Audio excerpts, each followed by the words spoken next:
Hello everyone, आज हम करेंगे क्लास 5 की मैथ्स की worksheet chapter number 12 perimeter area and volume. इस चैप्टर को कराने से पहले मैं आपको कुछ फॉर्मूलेस समझाना चाहती हूँ जिसके थ्रू आप ये चैप्टर अच्छे से कर पाएंगे, क्योंकि इस पूरे चैप्टर में यही फॉर्मूलेज यूज़ हो रहे हैं। ठीक है, अब जैसे यहाँ पर एक रेक्टेंगल बना के दिया हुआ है और मैंने ये दोनों साइड सेम रखी हैं, 3 सेंटीमीटर 3 सेंटीमीटर और 2 सेंटीमीटर 2 सेंटीमीटर, क्योंकि रेक्टेंगल की एक प्रॉपर्टी होती है कि उसमें दो साइड्स इक्वल होती हैं। ये आप बचपन से पढ़ते आए हो, राइट।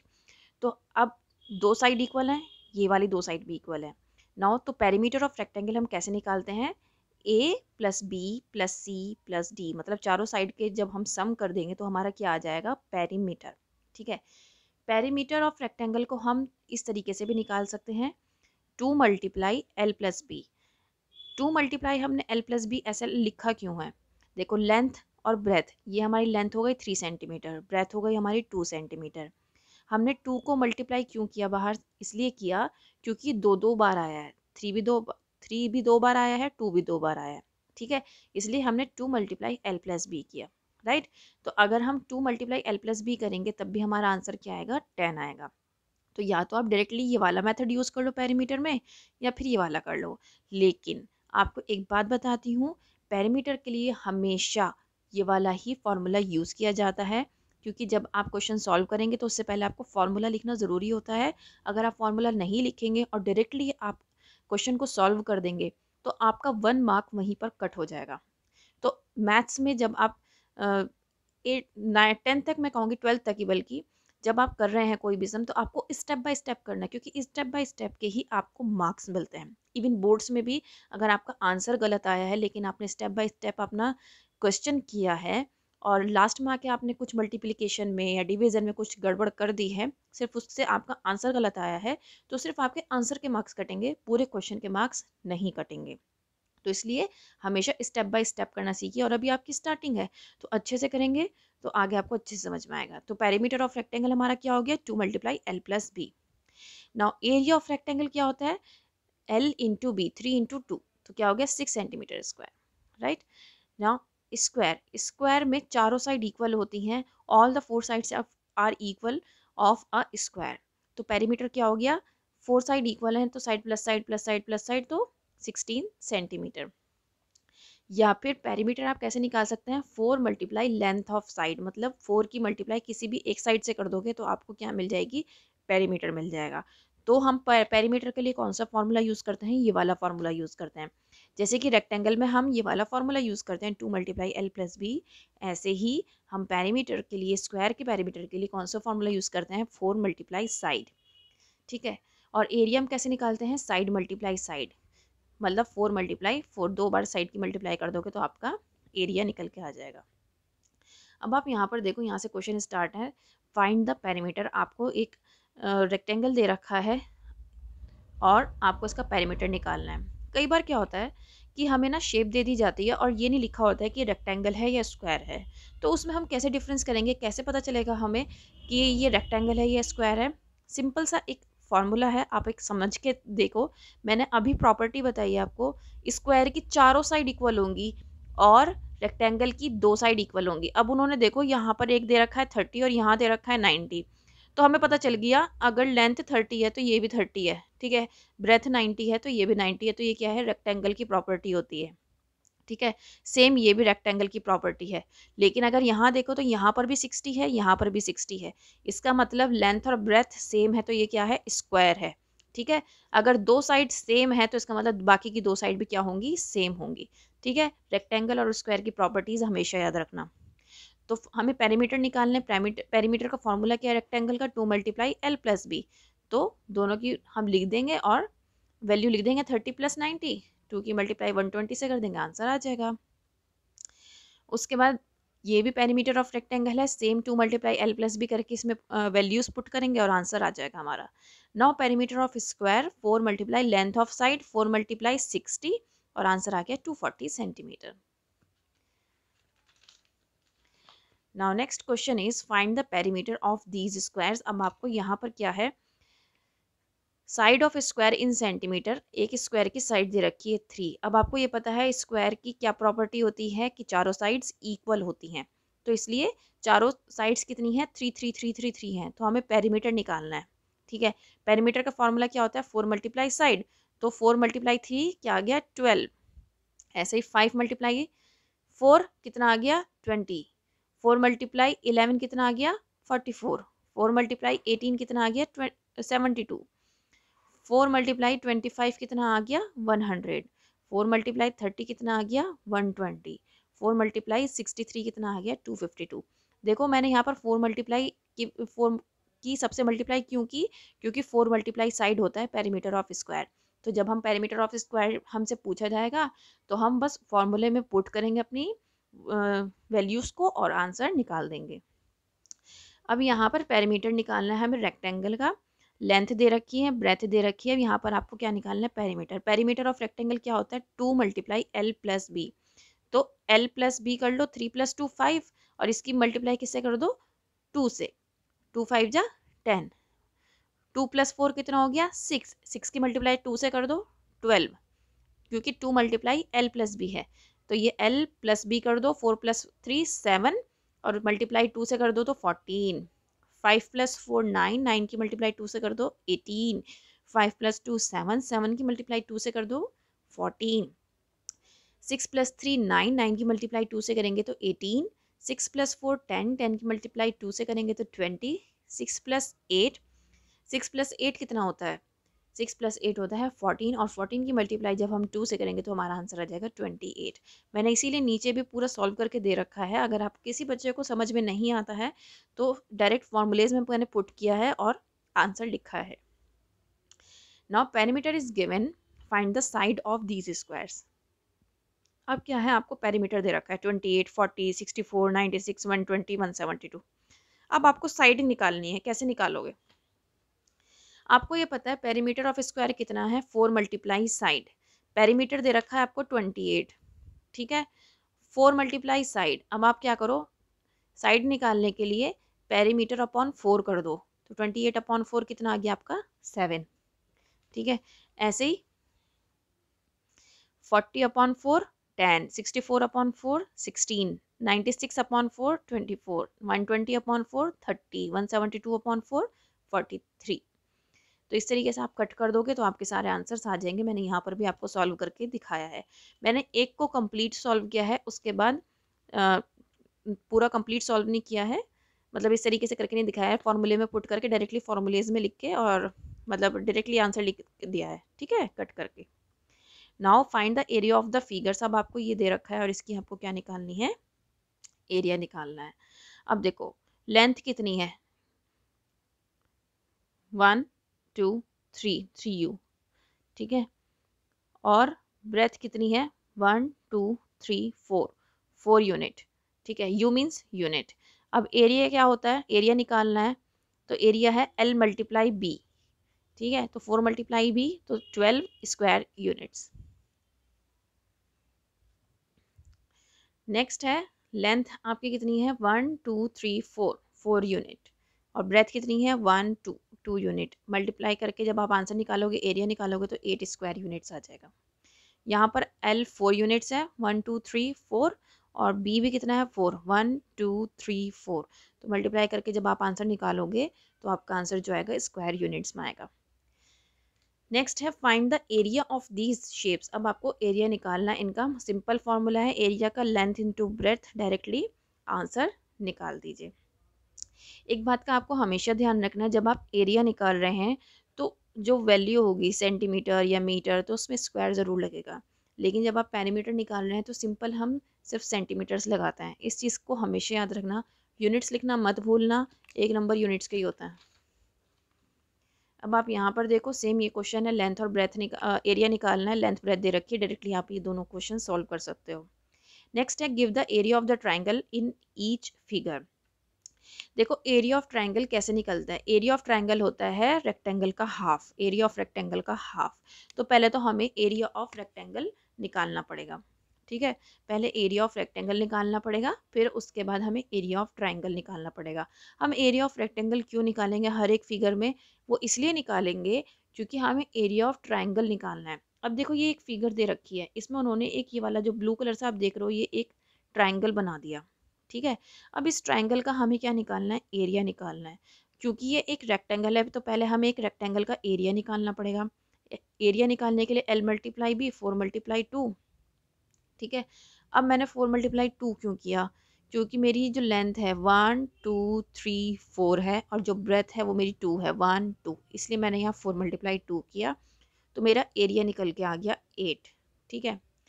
अब मुझे निकालना है area of triangle. Area of triangle होता है रेक्टेंगल का हाफ, तो मेरा रेक्टेंगल कितना हो गया 8, ठीक है। रेक्टेंगल का एरिया कितना हो गया 8 का हाफ कर दो तो 4 स्क्वायर यूनिट मेरा क्या आ गया, आंसर आ गया। हमेशा आपको स्क्वायर यूनिट्स में ही लिखना है आंसर एरिया का। अब देखो इसमें लेंथ कितनी हो गई 1 2 3 4 5 6 और ब्रेथ कितनी हो गई 1 2 3, तो 6 3 जा 18 हो गया, डायरेक्ट 18 अपॉन 2 9, ठीक है, 9 स्क्वायर यूनिट्स। अब आप एरिया ऑफ ट्रायंगल यहाँ पे निकालोगे तो सबसे पहले एरिया ऑफ आपको क्या निकालना पड़ेगा, रेक्टेंगल।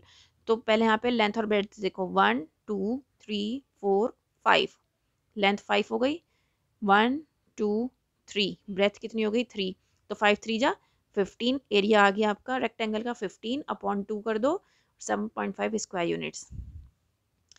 ऐसे ही यहाँ पर 1 2 3 4 5 6 7 8 9 10 आपकी लेंथ हो गई और 2 आपकी क्या हो गई ब्रेथ, 20 अपॉन 2 10 स्क्वायर यूनिट्स क्या हो गया आपका आंसर। सेम ऐसे यहाँ पे 1 2 3 आपकी लेंथ, 1 2 3 4 5 6 6 3 जा 18 अपॉन 2, तो 9 स्क्वायर यूनिट्स आपका आंसर। अब देखो यहाँ पर ये है समझने वाली चीज़, estimate the area of each figure in each square unit in square units. अब देखो ये एक रेक्टेंगल इन्होंने स्क्वायर बनाया हुआ है, एक एरिया बनाया हुआ है, एक फिगर बनाई हुई है। इसमें आप ये देखो ये एक फिगर बनाई हुई है, ठीक है, ये मटका बनाया हुआ है। अब आपको इसको लिखना कैसे है, कैसे इसका सम आएगा वो देखो। मैंने यहाँ लिखा है total whole squares. Total whole squares का मतलब है जो कंप्लीट एक स्क्वायर बनना हो इस शेप के अंदर। ये जो मटका बनाया हुआ है ब्लू कलर से आप ये देख सकते हो, इस मटके में कितने टोटल होल स्क्वायर्स हैं आप देखो।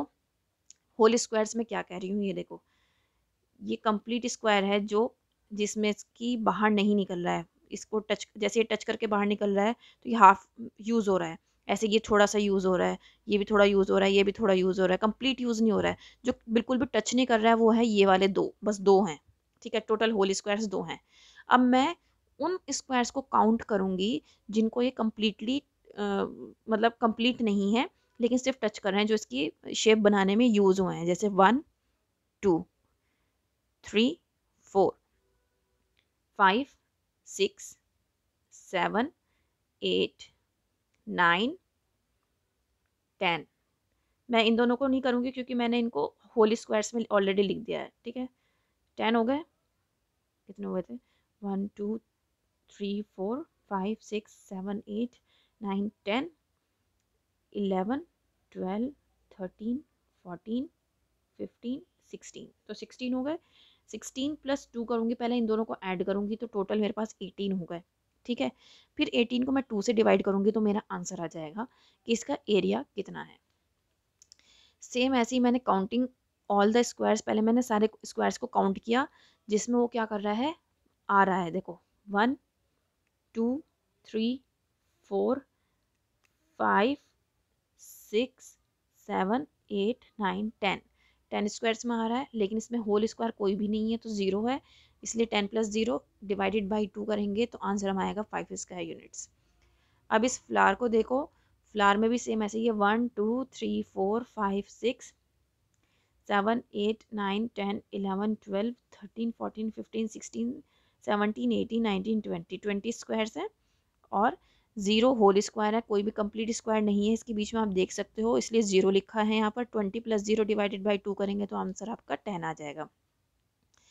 अब इस वाले इस फिगर में देखो आपकी ना 1 2 3 4 5 6 6 होल स्क्वायर्स हैं, ठीक है, लेकिन जो टच हो रहे हैं वो कितने हैं 1 2 3 4 5 6 7 8 9 10 11 12 13 14, तो ये 14 है। 14 प्लस 6 डिवाइडेड बाई 2 करोगे तो आपका आंसर 10 स्क्वायर यूनिट्स आ जाएगा। अब नेक्स्ट क्वेश्चन करते हैं। The breadth of a garden is, एक गार्डन की ब्रेथ दे रखी है 9.3 मीटर और उसकी लेंथ 17.7 मीटर दे रखी है। अब पेरीमीटर निकालना है गार्डन का, तो 2 इंटू एल प्लस बी होता है। डायरेक्टली क्वेश्चन वैल्यूज पुट करिए और आंसर निकाल लीजिए। Prabhu has a rectangular backyard that is 32 metre wide. एक बैकयार्ड है जिसकी ब्रेथ जो है 32 मीटर है, लेंथ 46 मीटर है। अब उसको क्या करना है, यार्ड को ढकना है चारों तरफ से, तो उसको फेंसिंग करानी है, मतलब एक दीवार खड़ी करनी है या फिर एक बैरिकेड्स लगाने, जो भी करना है उसको अपने उस यार्ड को कवर करने के लिए। तो उसमें उसको कितनी फेंसिंग करनी पड़ेगी। तो पेरीमीटर निकालेंगे रेक्टेंगल का, 2 into L plus B, values put करेंगे, हमारा आंसर आ जाएगा। ठीक है। अब उसने कहा अब फेंसिंग की जो कॉस्ट है 98 पर मीटर है, ₹98 पर मीटर है, तो उसको कितने पैसे पे करने पड़ेंगे। भाई पहले हमें पेरीमीटर तो पता हो तभी तो हम उसके पैसे निकाल सकते हैं। पेरीमीटर हमें पता चल गया 156, उसका एरिया पता चल गया। अब क्या करेंगे, फेंसिंग की कॉस्ट 1 मीटर की 98 है, तो 156 मीटर की कितनी होगी, तो वो हम उसकी मल्टीप्लाई करके उसका आंसर निकाल देंगे।